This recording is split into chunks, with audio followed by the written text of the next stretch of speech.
we have Vashi Dominguez and Charles Leach.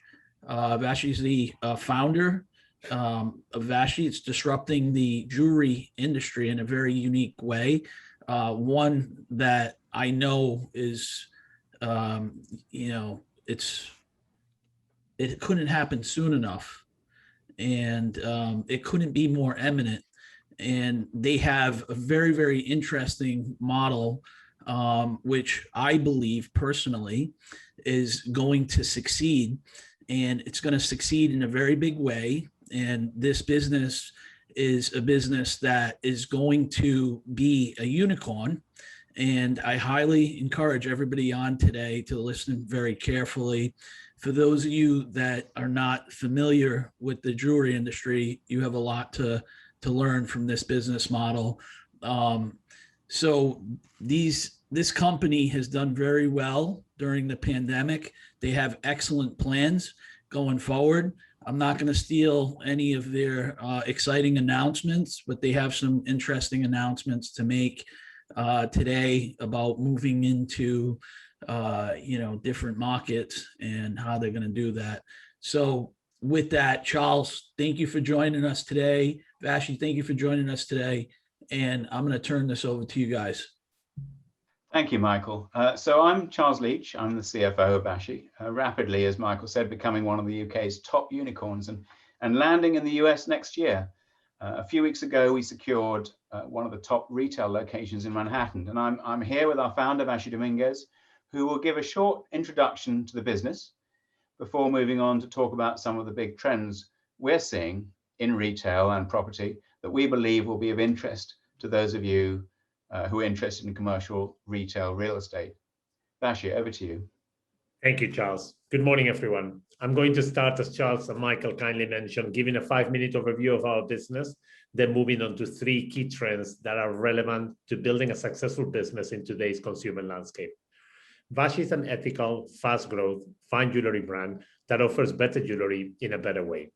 What we do is ethical, responsibly crafted fine jewelry at a fair price. How we do it? By operating ethically and disrupting the traditional supply chain, bringing jewelry manufacturing into our stores, and welcoming consumers to the heart of the design and making process. And why we do it? We believe something you made means more than something you bought. The business addresses the 3 key problems with our category, which are price, experience, and product. Starting with price, in our category, there is a problem with the value proposition because fine jewelry is inaccessible from a price standpoint to mass market consumers. At Vashi, we offer luxury quality below traditional retail prices. The second problem is the customer experience. Fine jewelry stores tend to be elitist and intimidating to the average consumer. We have fine jewelry stores in prestigious locations that are both accessible and inviting. Finally, on the product side, in our category, consumers must choose between wide choice and customization on the internet or limited choice with no customization in physical stores. We bring all the choice and customization of online into these physical stores in prestigious locations. Our mission is to make bespoke fine jewelry accessible to everyone by addressing price, ethics, and intimidation, and by welcoming consumers to the heart of the design and making process. And our vision is to establish Vashi globally as the #1 bespoke fine jewelry brand. In terms of business model, our industry is highly fragmented, but from a consumer standpoint, you can separate between online retailers and traditional retailers, which will include independent jewelers, high street chains, and luxury brands.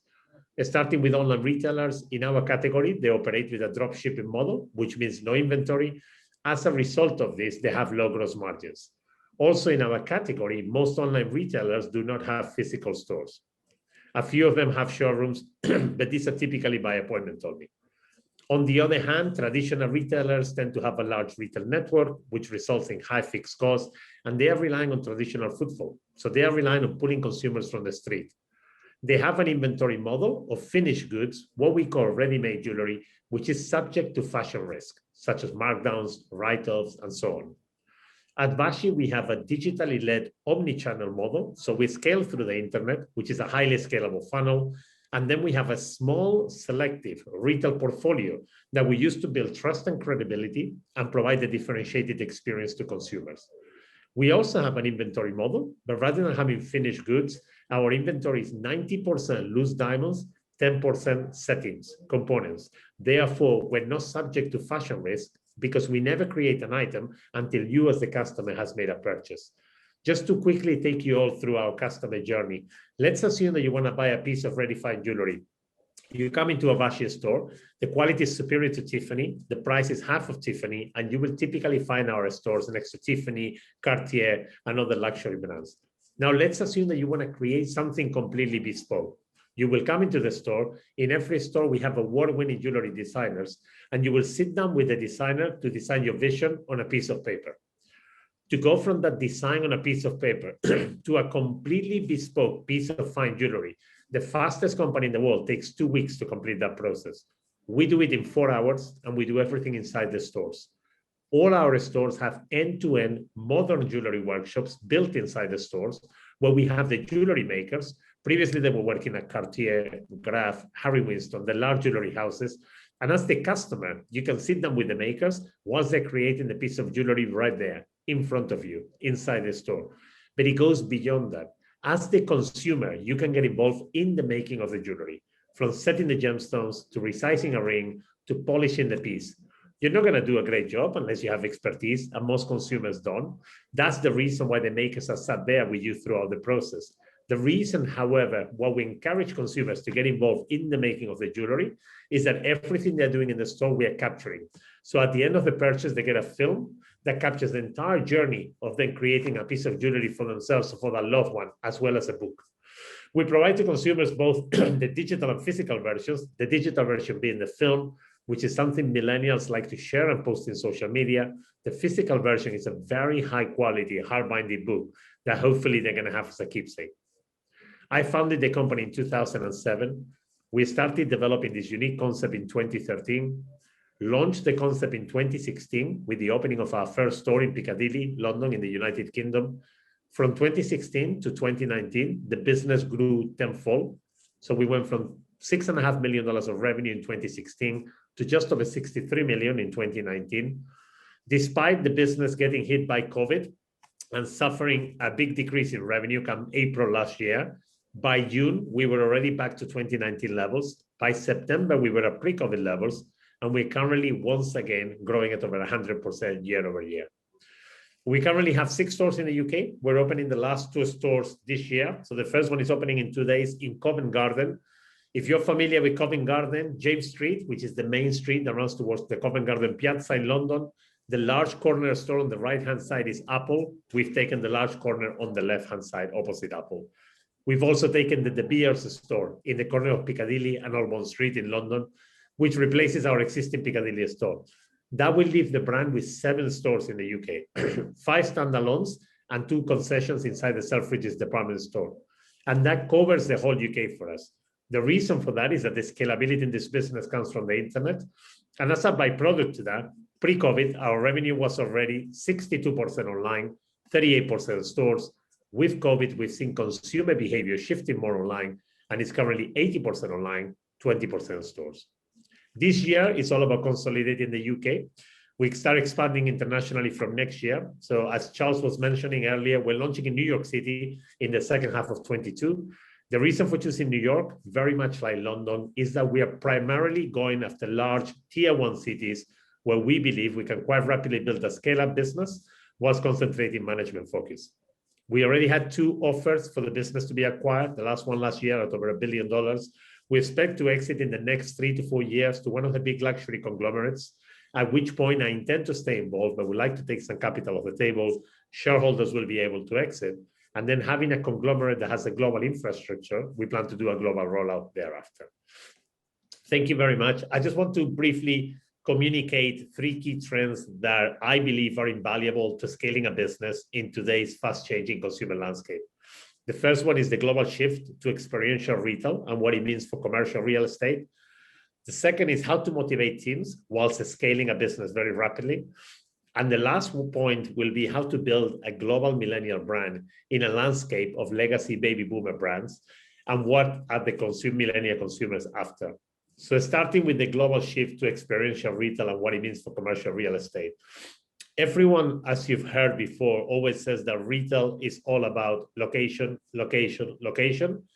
I believe that retail is more today about experience, experience, experience. Everyone is always telling me about the problem retail faces today, and my answer is always the same. I don't think there is a problem with retail. I think the problem is actually with retailers that are not innovating fast enough. I think you will all agree that the consumer landscape is evolving faster than ever before. And unless you have set up your organization to be agile, nimble, and highly adaptable, I think you will fail. Big companies, in my view, are really bad at innovation because they are designed to be bad at innovation. The key trend on retail today is the shift from retail offering just a product and a service to actually offering an experience. But in my view, it isn't enough to just offer an experience in your retail stores. The experience needs to be relevant and meaningful to your particular audience groups and must always connect back to your brand proposition. Otherwise, it will not translate into commercial success. Commercial real estate is changing all over the world. I think it's changing very fast in the United States, with some of the world's largest brands, consumer brands, struggling to make retail profitable as they did before. This has turned the market from a landlord's market into a tenant one over the recent years, with challenger brands that are starting online and then going multi-channel, such as Warby Parker, Bonobos, and Vashi, able to negotiate leases at a lower than a standard market rate, as well as also benefit from superior unit economics as they use digital channels to power retail. In today's world, your retail model needs to be designed to allow customers to shop how they want, when they want, and wherever they want. And retail, in my view, needs to be an extension of that end-to-end seamless experience across all your channels, which goes beyond your retail stores and your concessions inside department stores, but also touches your website and any digital and social channels. Consumers haven't stopped wanting to shop, but the demands have evolved, and those brands that make it easier for customers will be the ones that, in my way, will be the winners in this decade and beyond. Moving on to the second point, I think this is a very important point because no matter how great the business model that you have is, in my view, the most defensible thing that you can have is the culture that you build in your company. So the second point being moving on to how to motivate teams while scaling. Our view has always been that the culture of the business directly impacts our ability to deliver a world-class experience. I just don't think that you can expect customers to be treated by employees better than management are treating employees. Therefore, our culture objective has always been to create an employee experience like no other and provide opportunity to contribute and to grow every single member of the staff. Just to put some context into this, our vision at Vashi is to become the world's biggest jewelry brand within the next 3 years. Within the next 10 years, apologies. And we cannot do this without great people. More important than anything else is we need to find and inspire the very best people with the very best attitudes, right? To be able to join our mission and pull together to deliver it. If we fail to do this, we cannot scale. We also believe that our external brand is a reflection of our internal culture. So we build a culture that we are proud to share. We always ensure that our employees are treated as customers in an inclusive, friendly, and consistent manner. And if people are truly in love with what they're doing, their love for the mission, the love for the company, people will find a way to make things happen. And this is something I've seen year after year consistently. Finally, we want to make sure that everybody understands our culture. And when we are talking to our employees, we're always giving them tangible examples. For example, we believe on this, and this is why we believe in this. And then recognize those people when they're actually living to those core values that are key to our success. Everyone is always telling me how important it is, training and development is, which I completely agree. But my view has always been that recruitment and selection is more important because it comes first. And what I mean by that is that it all comes down to hiring. So when we are hiring at Vashi, we are prioritizing personality traits over skills. And the rationale for that is that skills can easily be trained. Attitude cannot. It is therefore paramount that you hire mission-driven people that have a can-do attitude. Above all, also, we hire people that have a scale mindset, who believe anyone can be anything that they put their mind to, and who actually take responsibility for themselves, their actions, and the impact they are creating on others, and try to create a culture where people are not afraid to admit they were wrong, or that they didn't know something, or were afraid of making a mistake or making the same mistake. My view is always being mistakes will create learning opportunities, as long as people are not making the same mistake twice. And I think smart people will learn not just from their own mistakes, but from the mistakes of others. Just to unpack this a little bit more, we focus on 3 pillars within our organization. The first one is freedom of responsibility. So, we believe that people thrive on being trusted, on having freedom, and on being able to make a difference. So therefore, we foster freedom and empowerment wherever we can. I think in general, freedom and rapid recovery is better than trying to prevent error. We're in a creative business, not a safety critical business, right? And our biggest threat is over time is the lack of innovation. This is the reason why I think so many retailers are failing today. So we need to be relatively error tolerant. Otherwise it becomes almost impossible to innovate. A rapid recovery also becomes possible if people have great judgment, and people are only going to develop that great judgment if they got the freedom to think without being constrained. The second point is context rather than control. We always ask questions to the team rather than making assumptions. The reason for that is that questions will invite conversations, right? And stimulate thinking, break down barriers that will otherwise be there, as well as create positive energy, and also show that management is willing to listen and to understand from everyone. Questions also, I think, show humility and acknowledgement and respect for the past, and give greater insights for both the business as well as the individuals.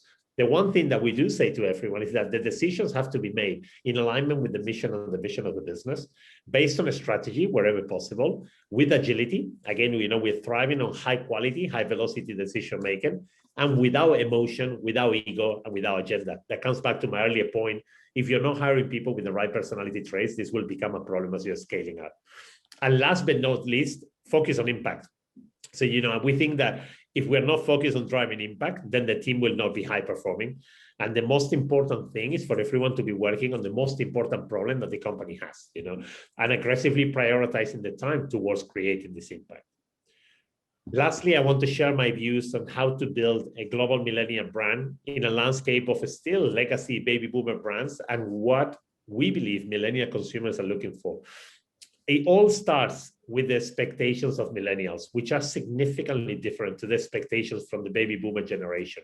I think that the change from one generation to another has been more drastic than ever before. And I think a lot of brands and retailers are really finding it quite difficult, to get their head around this as quickly as required. I mean, some of the things, as you know, key things that millennials value are transparency, ethics, and sustainability, and experience over just a product and service, as I said earlier, authenticity and personality over heritage and tradition, being able to choose to personalize, to customize, getting good value for money, and also speed of delivery.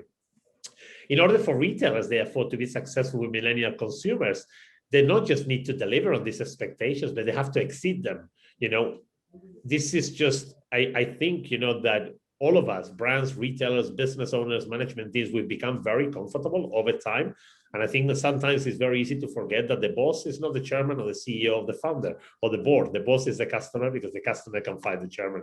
So I think that the model needs to be, you need to take a step back and really look at it and re-engineer it, putting the customer at the epicenter of every decision. Whatever your customer proposition, it needs to be very authentic. And whatever the business model that you have, it needs to be driven by core values that are easily palpable through the customer experience, as well as the employee experience and the culture of the company. So for us, for Vashi, that meant becoming recognized as a new way to shop for fine jewelry. And just to give a little bit of context, just before I hand over to Charles, the diamond jewelry, in my view, is not a commodity and should not be sold as such. Typically, jewelry buyers have a strong emotional need for purchasing, whether that's love, personal prestige, or self-fulfillment. The success of a brand is therefore more related to its emotional appeal than functional characteristics. At Vashi, we're bringing the functional benefits of the internet to store environments where consumers have the confidence to purchase fine jewelry. And we're then enhancing the shopping experience with an emotional experience that's highly appealing to millennials. If you think of customer-centric disruption for fine jewelry retailing, around the idea that something you made will always be more meaningful than something you bought. This happens by challenging a myriad of customer experience weaknesses in the existing jewelry landscape. We think the idea is very simple, but incredibly powerful because it's based on a human truth, which is that something you make will typically be more meaningful than something you purchase. And also because it's so tied to raw emotion, which resonates well pretty much on every culture, every gender, every occasion at any price level. Putting personal effort and thought into a gift just makes it more special. Imagine the pure emotion of participating in the creation of your jewelry or receiving jewelry that has actually been designed and created specifically for you, for someone that loves you very much. Thank you so much all for listening. I'm going to hand over now to our CFO Charles Leach, who will explain how the business of the future is built. Thank you again. Charles, over to you. Thank you, Vashi. So Vashi has obviously talked a lot about, what the business is and how it works, and the key themes now of catering to millennials and catering to this move to experiential. And one of the big impacts of that is balancing, for us anyway, balancing the desires of physical stores versus online. And this is really interesting because in our sector, there are sectors where online has really taken off, but even in bookstores, where so much has gone online, there's still a strong rooting in physical where people have been able to deliver an experience. And as an experiential retailer, we've found that the physical stores contribute significantly to online success. And that is something that's got hard numbers behind it. So we found between 2016 and 2019, between having no stores and having 6 stores, that our online metrics, particularly our conversion rate, increased 5-fold during that time. And that's because in our sector, and this has been clear across all the stats and all the numbers that have come in our sector, trust and credibility is the #1 driver of sales. And the best way to get trust and credibility and to build a brand is with physical stores. Now that is particularly appropriate to our sector. It may not be quite so important for other sectors, but our sector is dominated by bridal. It's a high value purchase item. Our average purchase value is £5,000, $6,000. And they are gifts or purchases that have high emotional value. So for that kind of an operation, the physical store is incredibly important. And in the US, while online is a place that almost everybody begins their journey now as a customer, 94% of customers want to buy in a store or from a store. And so the move and what we have to shift from is a completely different use and purpose of physical retail. In the 20th century, physical retail was the driver of sales in a literal sense. You got your customers off the street. And so you needed a store to get those customers off the street. You needed a store sitting on the street. And to get more customers, you need more stores in more streets. And every 10 stores that you open is worse than the last 10, because typically they will be stores that are opened in lower traffic locations in smaller and smaller cities and towns, until you eventually have a national rollout with a very high overhead and vulnerable to economic shocks or shocks to the business from any angle. But now that we can get our customers on the internet, and Vashi as a business gets pretty much all its customers off the internet, the question now becomes, what do you need a store for? And this is critical for understanding, and I think valuable for landlords to understand as well, because although this is a dynamic that applies most strongly to our sector, where of fine jewelry, where you have a high ticket size, where you have a high emotional value product, and not so much to lower end stores, convenience stores, fast food, and so on. For luxury stores like ourselves, the store is doing 2 things. One is it is delivering that trust and credibility. And the secondly, it's bringing people back from online back into the real world, where they will spend more and where they can really experience your brand, and you can develop that word of mouth and that experiential product.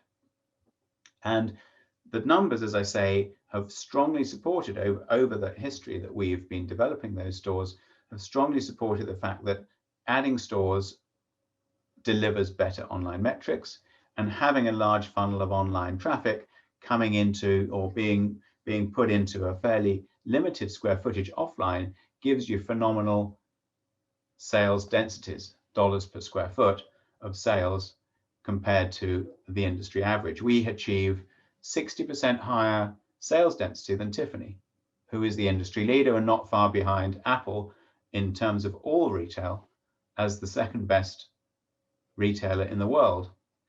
And our sales densities are 6 times those of a typical high street retailer and 10 times those of the average US retailer.